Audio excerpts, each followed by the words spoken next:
They marked the region as uncharted, unstable, untouchable. Every alien vessel that approached the dead zone reported the same thing: signal distortion, sensor failure, and then silence. No debris, no survivors, just absence. So the Galactic Command did what they always did. They classified it, restricted it, and moved on, until a single human pilot looked at the data and saw something different. Not a warning, but a path. He didn't ask for permission, didn't request backup. He simply adjusted his trajectory and flew straight into the dead zone. No one answered immediately, because deep down, they already knew no one ever came back. The dead zone did not exist on official maps, not anymore. It had once been marked, years ago, by long-range exploration probes sent by species that believed nothing in the galaxy could remain unknown forever. They were wrong. The first probe entered the region and transmitted data for exactly 12 seconds. Then the signal fragmented, then distorted, then nothing, no explosion, no debris, no trace, just absence. The second probe was more advanced, shielded, redundant systems, self-correcting navigation. It lasted 9 seconds. The third never transmitted at all. That was when the Cathari marked it. Restricted, classified, ignored, because in their doctrine, anything that could not be measured was not worth engaging, and anything that erased information was not to be approached. The designation was simple: dead zone. No traffic, no scans, no discussion. The rule wasn't enforced by force. It didn't need to be. Fear handled the rest. Years later, the Cathari command vessel hovered at the outer boundary of that same region. It did not drift closer. It did not test the perimeter. It remained exactly where it was supposed to be: safe distance, controlled observation. Inside the bridge, everything was precise. Holographic displays hovered in perfect alignment, showing fragments of old probe data, incomplete sensor echoes, and blank sectors where information simply stopped existing, not faded, not degraded, erased. One of the analysts adjusted the projection field. Signal behavior remains consistent with historical logs. Another responded, define consistency. A pause, a loss. No one answered immediately, because that was the problem. There was no pattern, no escalation, no identifiable cause, just termination. The commander stood at the center of the bridge, watching the edge of the dead zone through the forward viewport. It didn't look dangerous. There were no storms, no radiation bursts, no gravitational distortions visible to the naked eye. It was simply dark, not the darkness of space, not the natural void between stars. This was different. This was absence of return. What unsettled them most was nothing came out. Not signals, not light distortions, not even debris from previous attempts. Whatever entered did not come back and did not leave evidence. That changed the bridge, because Cathari warfare, exploration, and strategy all relied on one fundamental principle: everything leaves a trace. Everything except this. Reconfirm boundary distance, the commander ordered. Maintaining at optimal safety threshold, the navigation officer replied instantly. Any drift? None. Any anomaly in external readings? A pause. No measurable change. That answer should have been reassuring, but it wasn't, because no change implied stability, and stability implied understanding. And they did not understand this, not even close. At the far end of the bridge, a secondary display activated. A new signal, clean, uninterrupted, approaching. The analyst turned immediately. Unidentified vessel entering outer perimeter. The commander didn't react. Classification, another pause, then human. That answer landed differently. Not alarming, not urgent, just unexpected. The Cathari had interacted with humans before, briefly, enough to categorize them as adaptable, unpredictable, and most importantly, reckless. The human vessel appeared on the main display, small, minimal shielding, no visible escort, no defensive formation, just one ship, approaching the dead zone, direct trajectory, no deviation, no hesitation. That changed the bridge. "Is that course confirmed?" the commander asked. "Yes." "No adjustment?" "None." A longer pause followed. "He's not scanning," one of the analysts added. That drew attention. "Clarify. No active long-range scans, no probe deployment, no external diagnostics." Another officer leaned forward slightly. "Then how is he navigating?" No one answered, because there was no logical answer. The human ship crossed the first marked boundary. Nothing happened, no distortion, no signal fluctuation, no visible reaction, just movement, steady, controlled, deliberate. The commander's voice lowered slightly. "Open channel." The communication officer hesitated, then complied. "Channel open," the commander spoke. "This region is restricted. Alter your course immediately." Silence, then a response. Clear, calm, unfiltered, negative. No one moved, because that answer did not match the situation. "You are entering a classified hazard zone," the commander continued. Another pause. Then the same voice. "I know." That answer landed harder than expected, because it removed ignorance from the equation. He wasn't lost. He wasn't unaware. He wasn't making a mistake. He had chosen this. What unsettled them most was his voice. No strain, no urgency, no fear. Just clarity. The commander narrowed its gaze slightly. "State your intent." A brief pause. Then, "I'm going through." No one answered immediately, because suddenly everything looked different. The dead zone, the data, the absence, the rule that no one questioned. And now, a single human pilot was flying directly into it, as if it were just another route. The human ship crossed the second boundary marker. This one had never been breached before, not by probes, not by automated systems, not by anything that had ever transmitted data back. The displays flickered once, just once, then stabilized. The analyst spoke quietly. Signal latency increased. Another. Minimal. The commander didn't look away from the viewport. "Track continuously." "We are." A beat. For now. The human ship continued forward. No acceleration, no defensive posture, no sign of hesitation, just calm entry into something the entire galaxy had learned to avoid. And for the first time since the Kithari had arrived at the boundary, the bridge was no longer in control of the situation. The first distortion was so small it could have been ignored. A single line across the outer sensor grid bent by less than 1%. Not enough to trigger alarm, not enough to justify reaction, but enough to be noticed. The analyst nearest the long-range array narrowed its focus, expanding the waveform over the central display. The human ship remained visible, still moving at the same measured speed, still holding the same straight trajectory toward the interior of the dead zone. No evasive motion, no probe release, no visible defensive adaptation. It should have looked suicidal. Instead, it looked intentional. "Outer grid fluctuation detected," the analyst reported. The commander didn't move. "Magnitude? Minimal. Cause?" A pause. "Undetermined." That changed the bridge, because undetermined was not a conclusion. It was an admission. And Kithari bridges were not built around admissions. They were built around certainty, around systems that explained themselves, around instruments that translated chaos into control. But now, the waveform remained open in the center of the room, distorted just enough to unsettle everyone looking at it. The human ship moved forward. The edge of the dead zone did not react visibly. No surge of light, no gravitational tearing, no electromagnetic storm, just the same dark sector ahead of him, silent and unreadable. And still, the numbers were changing. A second analyst lifted its gaze from the console. Passive radar lag increasing.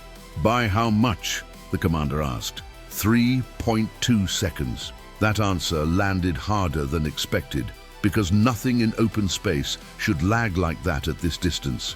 Not with Kithari systems, not with direct line tracking, not with a target that remained plainly visible through the forward viewport. Another officer checked secondary instruments. Thermal track inconsistent. Inconsistent how? A pause. Sometimes present. No one answered immediately. Because suddenly the room had to deal with two impossible things at once. The human pilot was still there, and the ship was already becoming less measurable. What unsettled them most was, it wasn't the failure. Not yet. It was the partial failure. If systems had collapsed entirely, protocol would have taken over. Threat classifications would have escalated. Containment procedure would have begun. But this was worse, because their systems were not gone. They were hesitating. As if the dead zone was not breaking their instruments, but teaching them to doubt themselves. The human pilot crossed the third boundary marker. No vessel had ever done that, and remained visible. The bridge lights dimmed for a fraction of a second. A tiny dip in power distribution. Barely enough to notice, but everyone noticed. The commander turned slightly. "Report." The systems officer answered immediately. Too quickly. Power fluctuation isolated. No impact. The commander held its gaze there a moment longer than necessary, because that tone was defensive. That changed the bridge, not the words. The tone behind them. Calm was beginning to sound forced. The communications officer glanced up from the channel display. "Open link remains stable," another analyst replied, almost under its breath. "For now." No one corrected it. The human ship continued deeper. A small silhouette against the dark divide ahead. Its drive glowed dim but steady, its motion precise enough to feel deliberate in a way that only made the scene more unsettling. There was no desperation in it, no bravado, no visible attempt to prove anything. The pilot wasn't performing for them. He wasn't sending a message. He was simply proceeding. That answer landed harder than expected, though no one had spoken it aloud. Because Cathari doctrine had always assumed one thing about dangerous space: fear reveals truth. But the human ship showed none. The commander activated the channel again. "Human pilot, this is your final warning." A short pause. Then the same voice returned, clear and level. "I heard the first one." Several officers turned toward the communication station, not because the answer was hostile, because it was almost casual. The commander's eyes narrowed. "You are beyond every documented survival threshold for this sector." Another pause. Then, "Your thresholds." No one moved.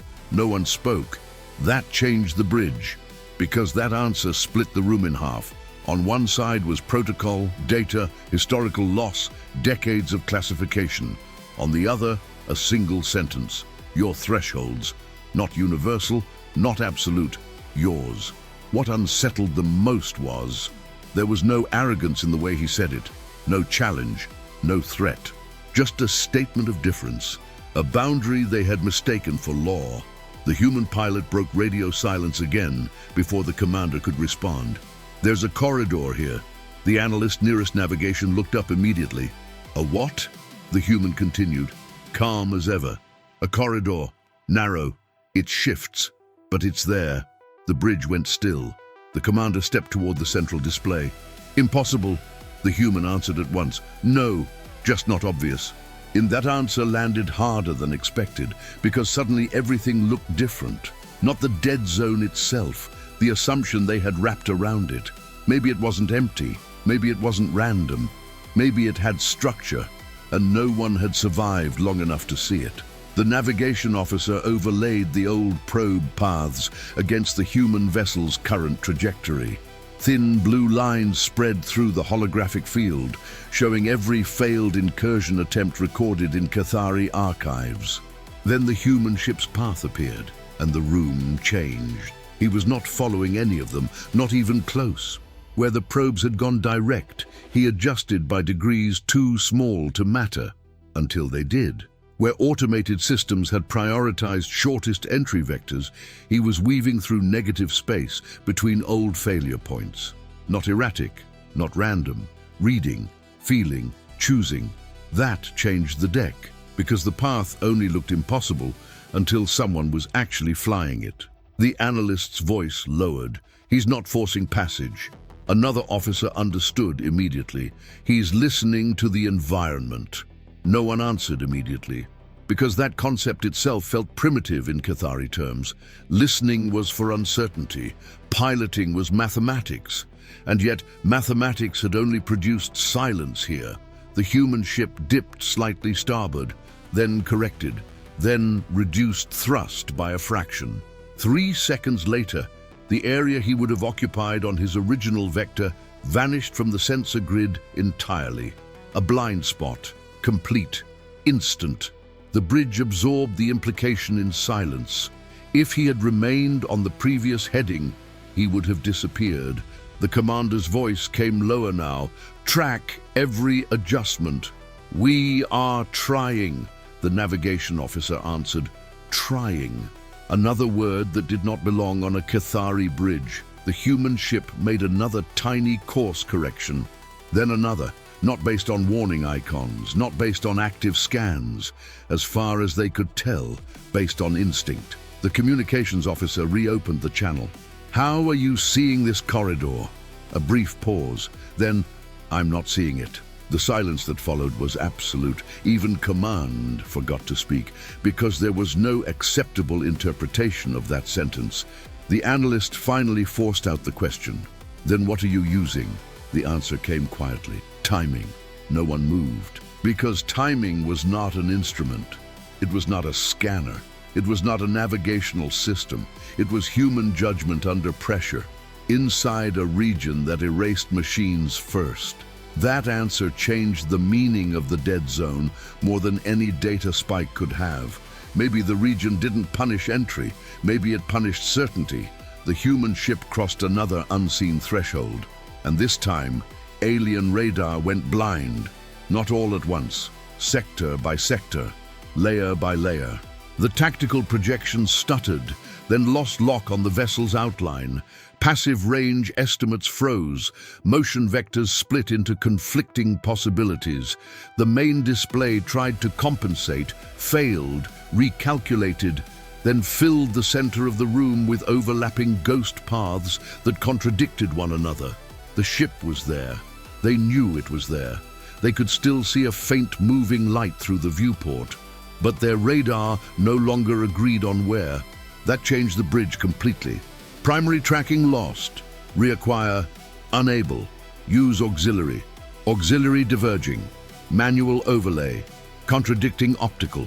For the first time since the operation began, voices started stepping over each other. Not shouting. Cathari did not shout, but controlled order had fractured. The commander remained standing at the center of it, motionless, watching the one thing in the room that still made sense. The human pilot was moving, still calm, still alive, still navigating a place that had erased every machine sent into it. And now the bridge had to face the truth they had resisted from the first moment he crossed the perimeter. The human was not surviving by luck. He was reading something their systems could not. And for a species that trusted instruments more than instinct, that realization was more dangerous than the dead zone itself. Alien radar went blind in layers, not with the violence of an attack, not with the flash of overload, just piece by piece. A range line vanished, then a motion estimate, then a predictive track that had once seemed stable, split into 3 contradictory vectors, all impossible, all simultaneously present on the central display. The bridge did not erupt into panic. Cathari discipline held, but it held too tightly now. Every movement had become smaller, every voice flatter, every breath a fraction more deliberate than before. That changed the bridge.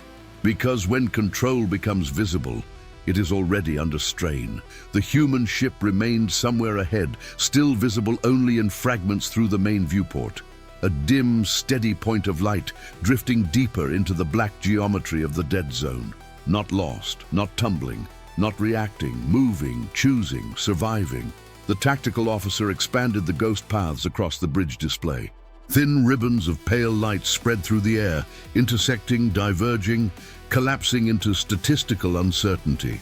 Primary radar is no longer valid, it said. The commander's gaze did not leave the viewport.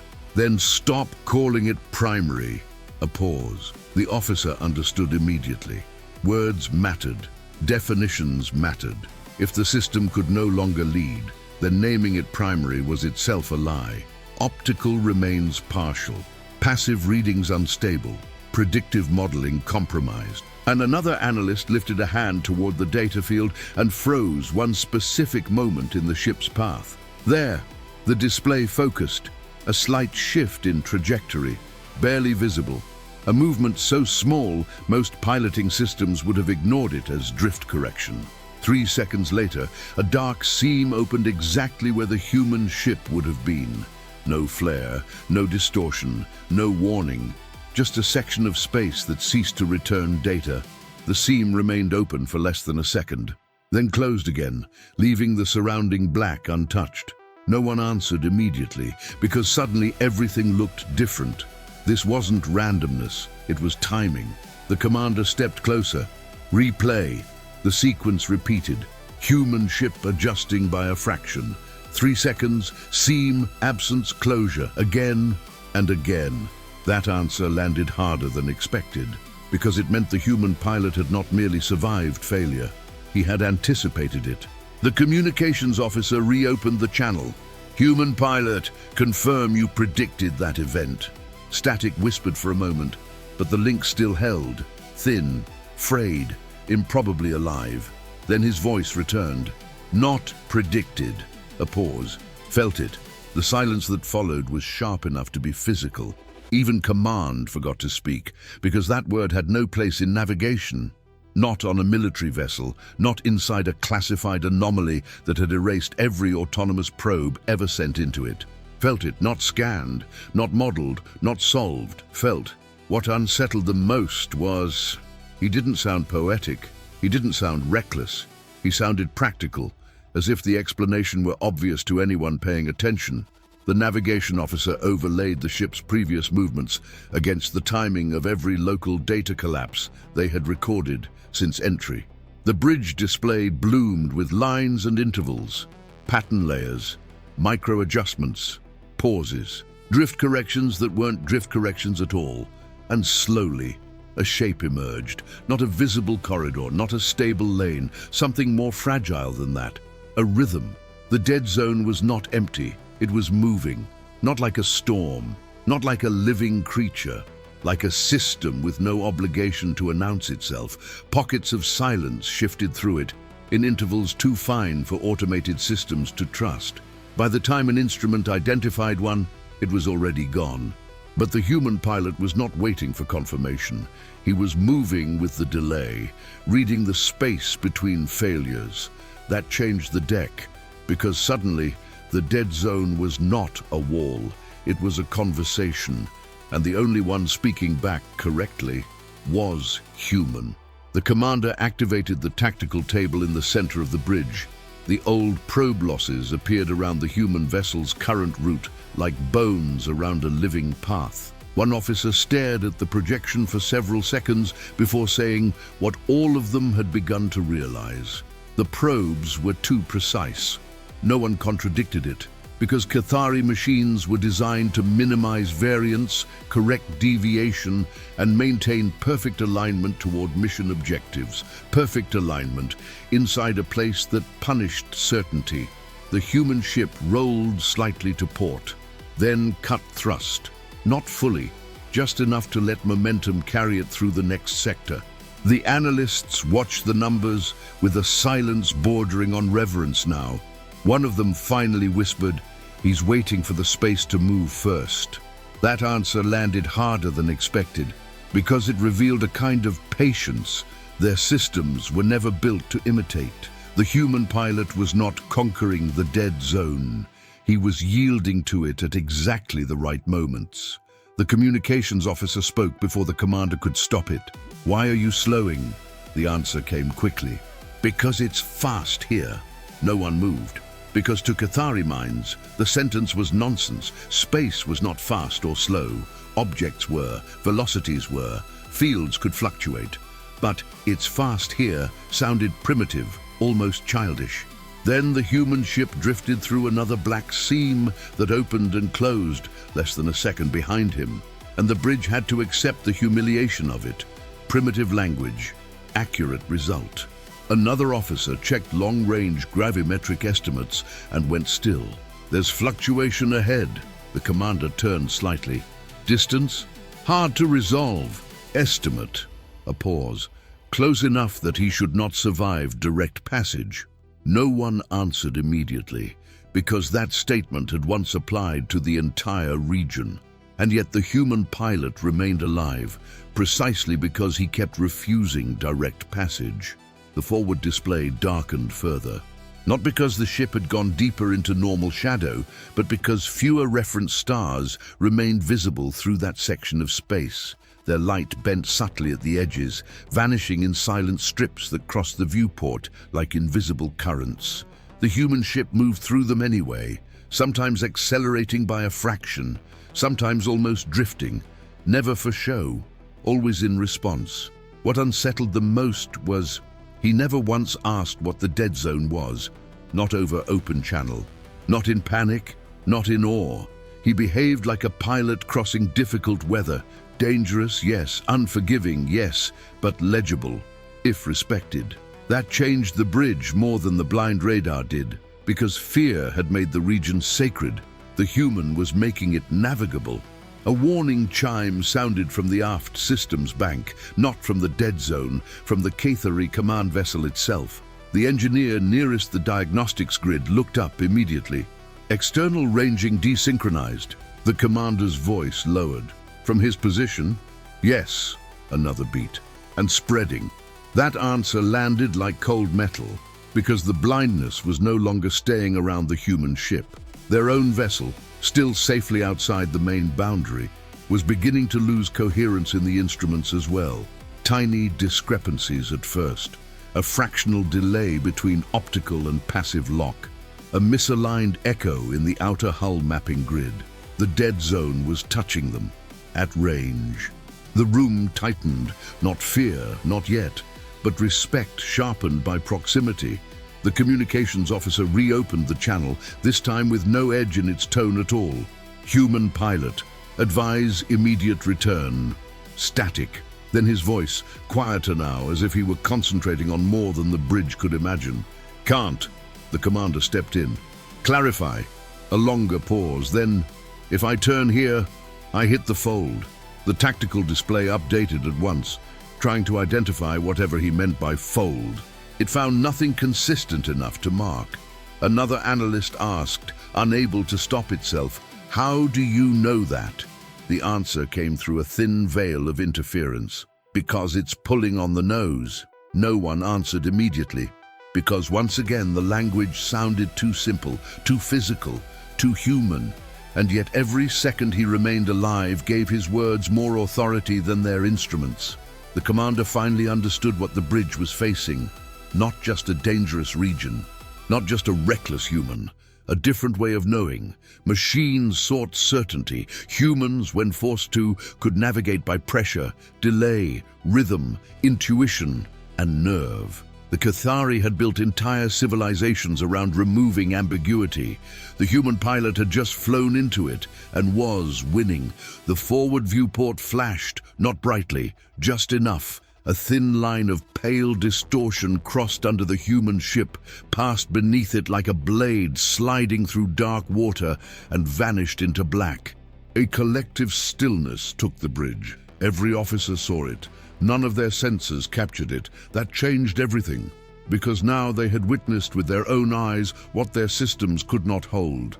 And from that moment on, every unreadable number on the bridge carried a new implication. The dead zone was real. The danger was real.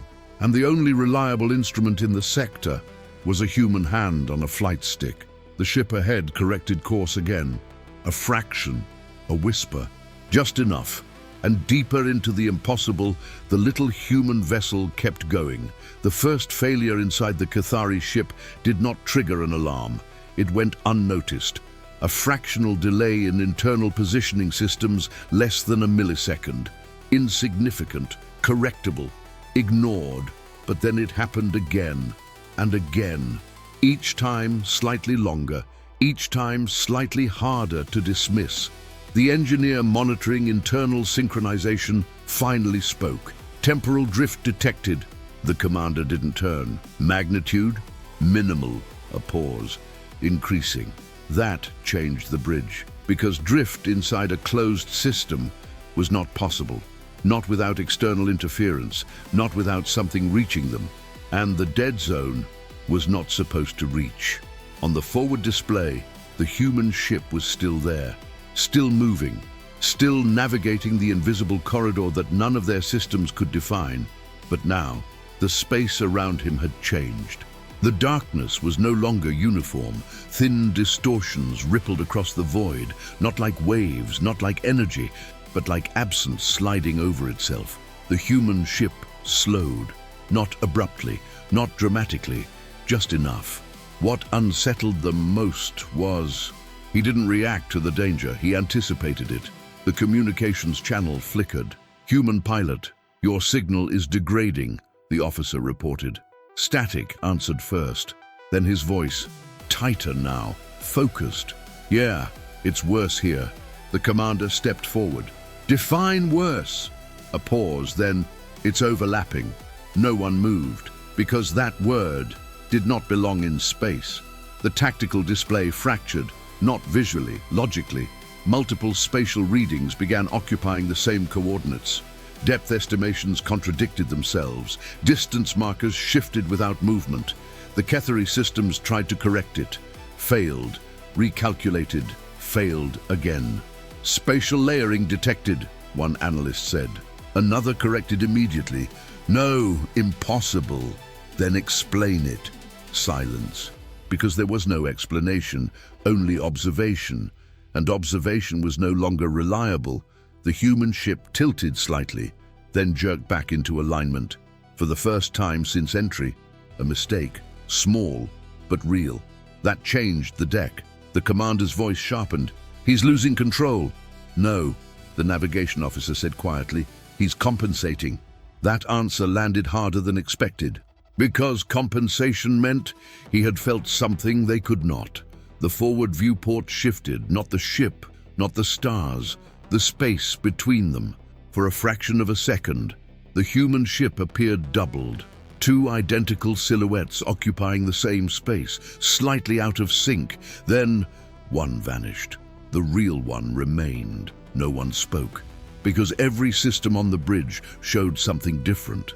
What unsettled them most was their eyes and their instruments no longer agreed. Inside the human cockpit, the silence was different, not empty, not calm, dense. Every control surface responded half a second too late, then too early, then not at all unless forced through the delay. The pilot's hand tightened slightly on the controls. Not panic, adjustment. His breathing slowed, measured, deliberate. He didn't look at the screens anymore. They were lying. He looked outside, felt the delay in motion, the resistance in the turn. The pull that wasn't gravity, but something like it. "Stay ahead of it," he murmured, not to the ship, to himself. Back on the Ketheri bridge, the alarms finally began. Soft at first, then layered. System desync, sensor collapse, internal timing conflict, not catastrophic, but spreading. "Containment breach?" one officer asked. "No," the engineer replied. "It's not breaching." A pause. "It's bleeding in." That answer landed like a blade, because containment implied a boundary. Bleeding implied none. The commander issued the first command that had not been part of protocol since arrival. "Pull back!" The navigation officer hesitated. "Distance?" "Now." The ship adjusted thrusters, slowly, carefully, maintaining orientation. But even as it moved, the readings didn't stabilize. The dead zone had already touched them. The human ship surged forward, sudden, controlled, necessary. A black seam opened behind him, wider than any before. It didn't close immediately. It stretched, lingering, hungry. If he had been a second slower, he would have disappeared. That changed everything, because now the margin was visible, and it was almost nothing. "Human pilot, return immediately," the commander ordered. Static, then his voice lower, focused. "I can't turn. Explain." A longer pause this time. Then, "It's not behind me anymore." No one answered immediately. because that sentence broke direction itself. Behind, ahead. Those words no longer held meaning inside the dead zone. The tactical display collapsed entirely, not visually, functionally. Every predictive model failed at once. Every tracking system lost coherence. Every fallback system contradicted the last. Alien radar went completely blind. That changed the bridge. Not gradually, completely. For the first time, they were no longer observers. They were inside the same uncertainty. The commander looked back to the viewport. Only one thing remained reliable now: the human ship, a small, steady light moving through a place that had erased everything else, not by force, not by power, but by something far more dangerous: understanding. What unsettled them most was he wasn't surviving. He was adapting faster than the environment could erase him. The human ship rolled again, harder this time. A real maneuver. The first one that looked like effort. His voice came through one last time, strained but controlled. "I see the exit." Silence. No one moved, because no one had ever said that before. Not from inside the dead zone. Not ever. The commander spoke, almost without realizing it. "Then why are you not accelerating?"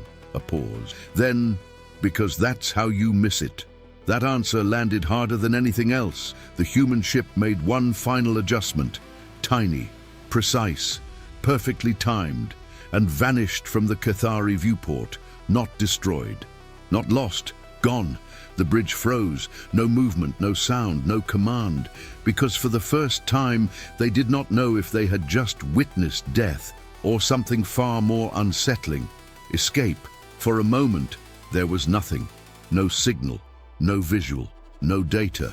Just the empty stretch of space where the human ship had been seconds before. The Cathari bridge did not react, because there was nothing to react to. No explosion, no debris, no confirmation of loss, just absence. And they had seen that before, too many times. "Confirmed termination," one of the analysts said quietly. Its voice was controlled, too controlled. The systems officer ran the verification cycle anyway, even knowing what it would return. "Negative confirmation," it replied, a pause. "No debris," another pause. "No energy release." That changed the bridge, because destruction always left something. Heat, fragments, radiation, a signature. But this was clean, too clean. The commander stood motionless, staring at the void ahead.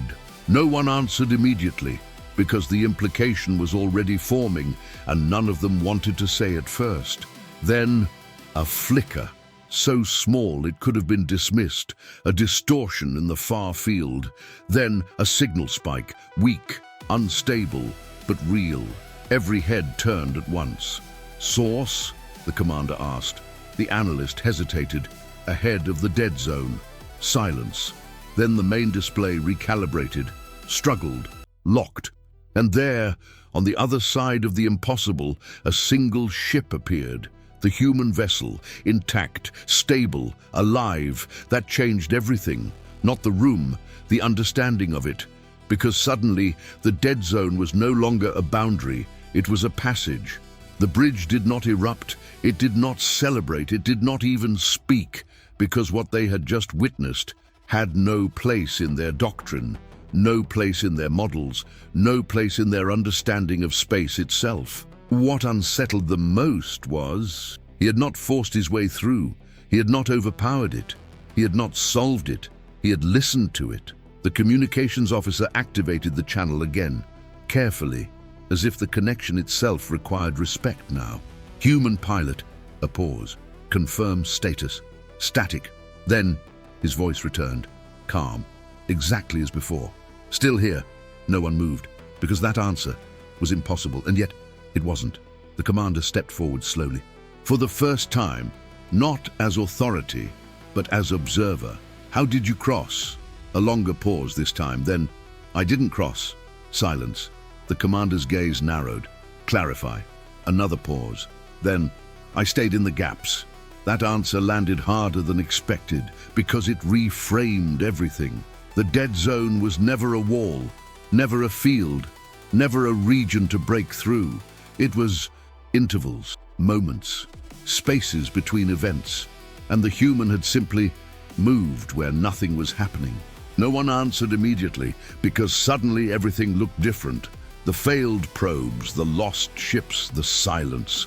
They hadn't been destroyed. They had collided with certainty, with direct paths, with perfect navigation, and the dead zone had erased them for it. The human ship adjusted its trajectory slightly, stabilizing fully now in open space beyond the anomaly. No damage, no visible strain, just completion. The commander spoke again, slower this time, measured.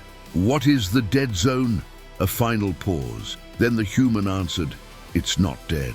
Silence. Then, "It just doesn't like being told where it is."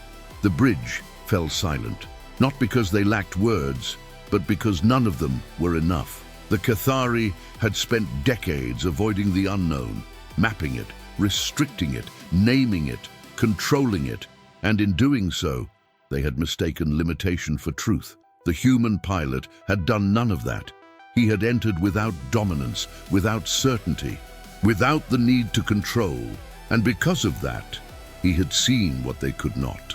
What unsettled them most was he would do it again, not for glory, not for recognition, but because to him it was just another path. The commander turned away from the viewport at last, not in defeat, not in surrender, but in something far rarer, respect, because for the first time they understood the difference between danger and fear. Fear avoids the unknown. Danger lives inside it. And humans walk through both. And if you're human, subscribe, leave your like and comment below. Humanity stands.